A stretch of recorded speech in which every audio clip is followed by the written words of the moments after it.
Welcome to the autosportradio.com 2022 show. I'm your host, Don Kayer, and we are doing this today from the Town of Speedway's new building in a meeting room that they've been kind enough to let us to use. And Autosport is presented by Honda and Honda HPD, the SVRA. And if you haven't checked on SVRA lately, you need to look into them. Tony Pirelli, the owner, is also now owns the Trans Am Series, and he owns the Formula 4 Series. They're doing a lot of things, so go to svra.com and see what they're doing. They're really growing like by leaps and bounds. They're also presented by Speedway, McGilvery's in Speedway, as well as VP Insurance, located at 5004 West 16th Street in Speedway. Get a hold of Mike Pardee if it's time to renew your insurance and see what he can do for you. You'd probably be surprised, like most of us have. You get better coverage for less money. He's located at 5004 West 16th Street in Speedway. You give him a call, tell him what you need, he can tell you what he can do for you. Number is 317-248-0070. And if you've ever wondered, what's it like to drive an Indy car? Well, you can find out what it's like to ride in one.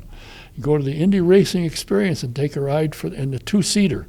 You'll see what it's like, and you'll be surprised at the speeds. But you'll think you're going 250 miles an hour, and you're going 190. Go to IndyRacingExperience.com, find a date that'll work for you, and sign up for it. And in the promo box, put Don K, and you get a 50% discount. Upcoming, starting January the 21st through the 30th, it's the 100th anniversary of the Indianapolis Home Show. It's scheduled for the 21st to the 30th at the Indiana State Fairgrounds. It's a family-oriented event that will focus on all aspects of home remodeling, decorating, cooking, and hundreds of exhibitors to gather the newest and most innovative ideas for your life and your home.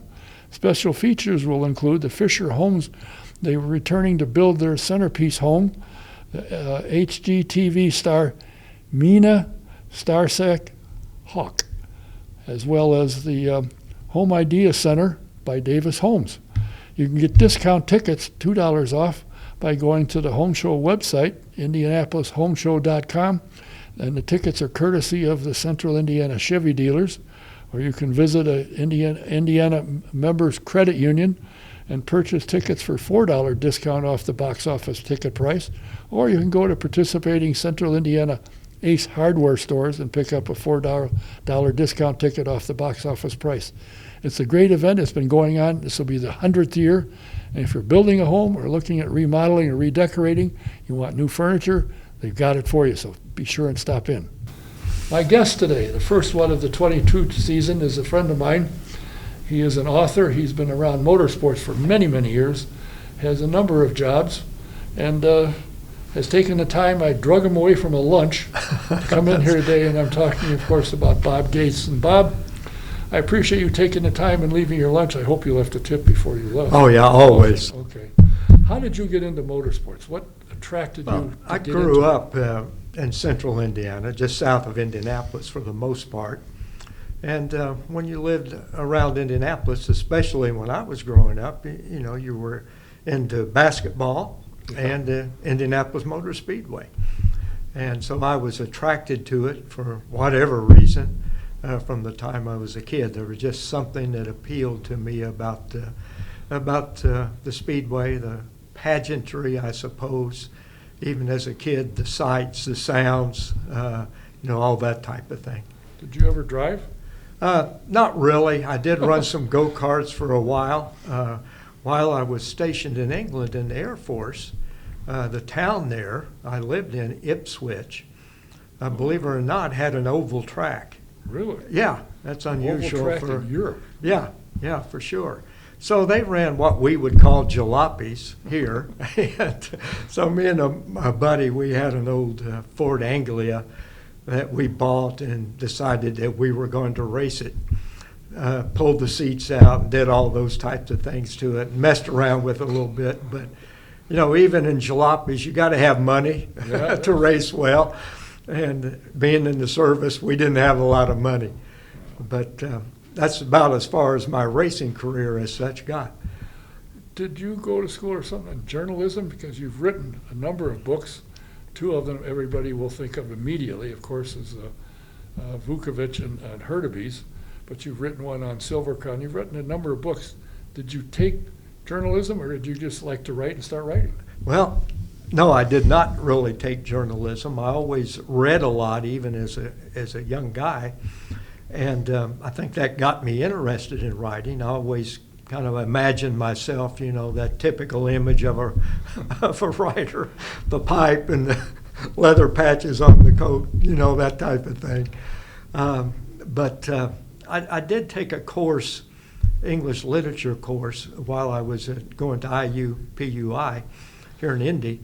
And I wrote a short story, and my professor encouraged me to publish it. Well, I didn't know anything about publishing or how to go about it, at that time. And but I always had that kept that in the back of my mind. And I was in the hospital several years later with some back problems. I had a major back surgery and had a lot of time to read, and naturally read racing publications. And I thought, what I'm reading, I believe I could write that well. And no disrespect to anyone. So I did a piece that Johnny Boyd had told me a story about for Open Wheel magazine. Dick Berggren, then the editor, published it, and the rest, they say, is history. Well, you do an awful lot of writing. You're now putting out the newsletter, I think, for the old timers. Yes.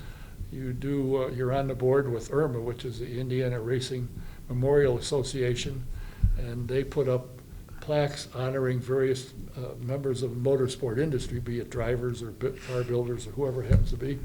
And you write for that with the family and write the little biography that goes on. Right. These things. When do you have time for anything else? It seems that you're writing. Are you writing a book now? No, I don't. I'm not working on a book now. Oh. I've had several people express interest to me, about a particular subject. But right now, books are that's a tough market, especially racing books.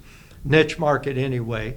Oh, yeah. And you mentioned Paul Page's book in your opening there, and Paul self-published his book, and that's what most racing authors have to do anymore.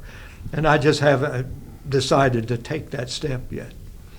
Well, I say the two probably most well-known books you've written on Bill Vukovich and Jim Hurtubise. How long did it take you to write either one of those, and how much effort, because you didn't race against him, so you couldn't tell stories about he hit me and I hit him back. Right. To get the research and stuff, how did you do that? Did you travel and go talk to people? You had to go to California for Vuki and get information on him? Right. Yeah, writing a book, normally my experience, and I've done 4 or 5 books now. Yeah. I contributed to the book you mentioned earlier about the Silver Crown series, Dirt Road to a Silver Crown. But the research and writing a book usually takes me about a year. In the case of Jim Hurtubise, his family all lived around this area, around the Indianapolis area. So it was easier to me to talk to his widow, Jane, to his daughter, Karen, and other daughter, Pat, and then his son, Andy, some other people. So that made it a little bit easier for me. With the Vukovich book, as you mentioned, I did go to California. Spent a week there with Vuki Sr.'s family, brothers and sisters, and did a lot of research, got a lot of information from them, newspaper clippings and that type of thing. But with Vukovich, he was my idol, I suppose, when I was growing up. So just through the years, I'd accumulated a lot of articles, a lot of, again, newspaper articles and bits of information here and there on Vuki. So really, I guess I researched the Vukovich book my whole life before I ever got to it. But that did make it easier.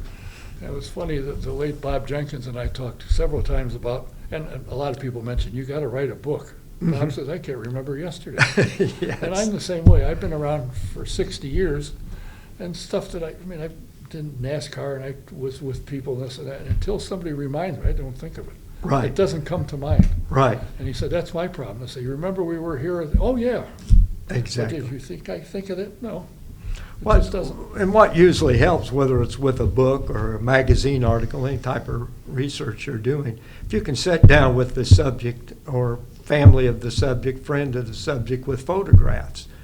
And that really tends to do exactly what you're saying, spur that memory on. You know, the interesting thing is for Hurtubise, you could write almost anything, because he probably did it. Yes, he did. When I first met him in the 60s when he was here, he had 2 garages, if I remember, 2 garages, and he had a car in one and another car. Are you going to run that one? He opened the hood, it's full of beer. Yeah. It's a good car to know. So come back anytime, and I pop in every so often. But he was a character totally different, I think, from Vuki.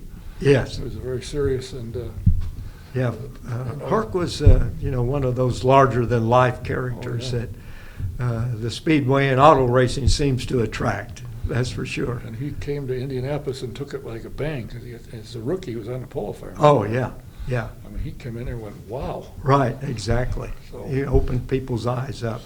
Point of interest about Herk, if I can insert this, Sure.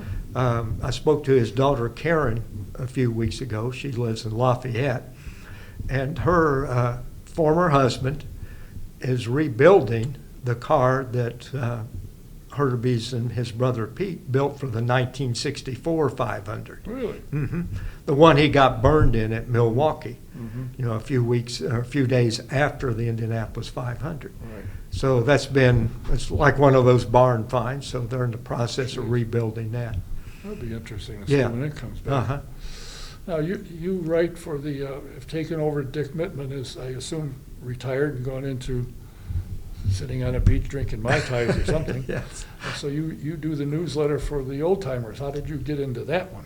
Well, Jack Martin, who was the president of the Old Timers before he passed away, had talked to me in several years previously about stepping in and maybe helping Dick out, or if Dick decided to retire, to take his place. So Jack encouraged me to do that, join the Old Timers, and kind of groomed me, I suppose, to take Dick's place. And then the year and a half before Dick did retire, him and I worked together on the newsletter. And so I was able to step into it pretty cleanly at that point. Where do you get your stories that you write? You chase people around, you spend your day on the phone. Hey, what are you up to? A lot of it, you do exactly that. Just picking up bits and pieces or stories. You're probably familiar with the lunches that Robin Miller headed up, used to have at Charlie Brown's on Friday, Racer's Lunch, we called it. And we still do that.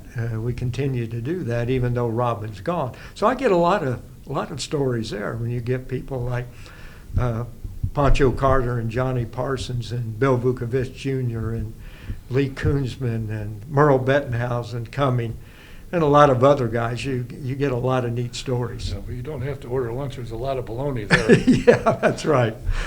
And now, IRMA, you're on the board there, and I said you do the work with them. What does the board do when somebody comes to you with an idea? Here's somebody that we would suggest, and I've done it a number of times, and I'm a pain in the neck with that one, of drivers. Once somebody suggests, and you guys sit together and say, this is somebody we should do, and this is somebody that we can put away a while. How does the program work before a board or a bronze marker is ready? Right. Well, there's a couple of us out of the board that actually takes a look at those recommendations and decide whether they're, quote, worthy of having a marker or not. And once we do that, then we take it to the full board for approval. Most of the time, that's pretty easy because the markers are, as you mentioned, various drivers. Got one here in Speedway for A.J. Watson. I mean, a lot of those names and events, tracks, Salem, Winchester, those are just no-brainers as far as deserving a marker. Then what we have to look at is really two things with a marker. For those that might be interested in one, is number one is funding. We're a charitable organization, but we don't have a large pocketbooks. We have to fund each individual marker, and that's done through individuals, most of the time through a town or a community puts up the biggest part of the money. And then the thing that the most important is location. You know, it's nice to have a marker, but if you don't have a place to stage that marker, it really doesn't mean a lot. And you have to be a little bit careful about putting it on private property, for instance. You know, it might, I know when we were talked to about doing a marker for A.J. Watson, they said, well, how about putting it where he used to live, or where his shop is? Well, that's all well and good until that property maybe gets sold to someone else, and they don't want this marker, to have to mow around, whatever the case might be. So funding and location are the two big things that we deal with. Well, I would think location would be prime because, like you say, you put it in somebody's yard. Now, people are going to stop in the street or pull in a driveway to Right. need it. So you need it in a public park or a public place. Right. And funding, obviously, like everything, you want to drive a race car if you got money. Right. It's the same thing, only not quite as much, obviously, but even if the money is available, trying to find the location. Now, I've suggested some, and I'm sure Dr. Mark Utzer gets tired. He looks at it's him again. Now what does he want? Because I have suggested a number, and if they're funded, but trying to find a location is a problem. Right. To me, the obvious place is Speedway, but where?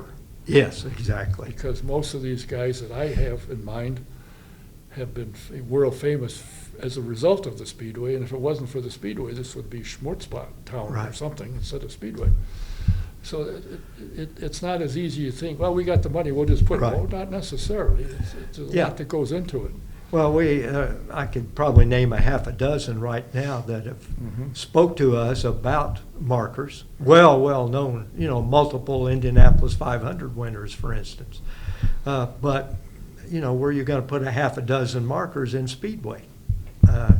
So again, finding the location is usually the toughest part. The best places where people can gather and can, move about without tripping over them, whether it's somewhere they got to park the car and walk up.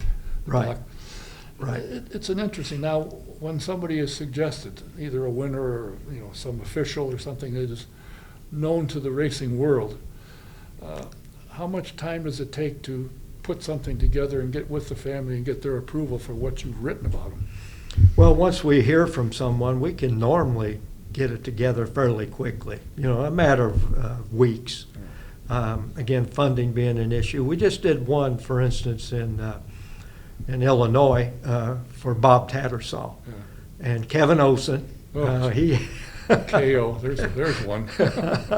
He headed up that deal, and so we got funding fairly quickly. And interesting, you mentioned where to place a marker in a town. Well, there's a big mural of Bob Tattersall on the side of a building there in Streator, Illinois. And so the city of Streator decided to put the marker right in the sidewalk next to this, this big mural of Bob. So it's just a natural fit. And they didn't have a problem, placing it there. In Petersburg, where they manufactured all the bricks for the Speedway, we did a marker for them, well-deserved marker. And they had a city park that they really created a setting around the marker with a gazebo and planting and those types of things. Something similar in a few other towns, where they've created a setting around the marker itself. So there's a number of different ways that can be approached. Well, I'm sad to hear that you're not writing a book. I think, it's time to get going. I mean, I realize you do these other little things, but you got time to write another book. Yeah, I wouldn't mind doing another book. The trouble is when you start thinking about it, there's so many people you could write them about. Right. That are known to the world, in the world of particularly IndyCar, but in other sports, but you're primarily in the IndyCar division. And USAC, have you written a book? Silvercon you helped with, yes, which is a USAC series. If you consider writing anything on Poncho or? Well, yeah, I've actually talked to a publisher about doing one on Poncho, and to Poncho just briefly. And again, it's a matter of what's going to sell for a publisher. You know, it's a lot of risk, put a lot of money in publishing a book, and then maybe takes too long to recover their investment. So they're very cautious about those things. But again, it can be funded, self-published. They used to call it. People used to look down on self-publishing, but anymore it's the way to go. Dave Argobrite, I'm sure you've had Dave on. That's really what he does. I mean, his own publishing company. He's published numerous books. Paul Page, I mentioned Paul Page did that. He had an investor that helped him.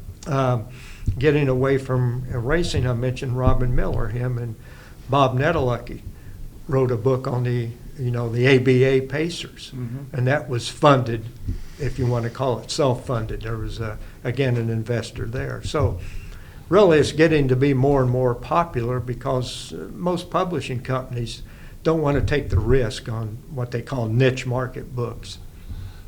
Have you found, I noticed when I looked up on your books, most of them are sold out from Yes. wherever, which means you must be selling a few here and there. Well, I'm sure you've sold quite a number, because if you're going to publish, there's no sense publishing 3. Right. You've got to publish a few hundred, so you have, your Yeah, books have sold, and I'm sure the ones you've written have sold on Herk and Oh, yeah. Wookie. Yeah, they've sold in the thousands. And to be quite honest, I don't know the exact number off the top of my head. And they don't want you to know. Hurtubise went through at least 2 publishings, and Vuki 2 or maybe 3. Now they've completely sold out. You can find them for very high prices online, but I don't get any of that. Yeah. I don't get any of that money. But it's kind of a point of pride to see that people are still interested in them, and they're still selling. Well, it is a niche market, but I have found I bought some books and I passed them on to friends that know that I'm a pain in the neck with the 500. I've been coming here since 1962. Now I live here, but and I'll pass the book on and I'll get a call. I want to see the race. It sounds interesting. So right. If you can get the book in somebody's hand and they take the time to read it, they say, "Wow, this is kind of interesting." Yeah, exactly. Look into it. Exactly. So, well, I hope you write another book. I don't know who it would be about. I've got a number in mind, so have you, so I don't need to say anything. And going back to Bob Tattersall, you said Kevin Olson. I heard the rumor because I'm from that area. I live there. They said, he pestered us. We said, all right, here's the money. Go away. It sounds like Kevin. He's a character. Oh, boy. And he's one that deserves a marker as well. I think you're right. Yeah, and we'd like to do one on He's Kevin. in the Midget Car Hall of Fame. I said, why in the world did they let you in? He said, I had the easiest name that year. Everybody could remember Olson. Again, sounds like Kevin. Well, listen, it's a pleasure talking to you and the things that you do. And I read most everything you write. I don't get the old timers because I'm not in it, but I've commandeered a couple of copies and read it. For somebody who didn't really go into studying college, I want to be a writer, to have done it. You've done well. They're fun to read and interesting. So I've been fortunate. Yes. Well, I appreciate your time. I hope you don't have to go all the way back to lunch that everybody by now has gone home. But thanks for being here, and look forward to talking to you again. Thanks for having me. My guest, Bob Gates. If you haven't heard of him, you should. If you haven't read any of his books, good luck, because they're hard to find. But they're worth reading, trust me. We will be back again, but in the meantime, this is Don Kay saying thanks for watching. We've been off for a while, but we're starting to come back. We've got some more people to do upcoming in the very near future, like later this week, I hope, and next week. So until the next time, Don Kay saying thanks for watching. We'll see you again.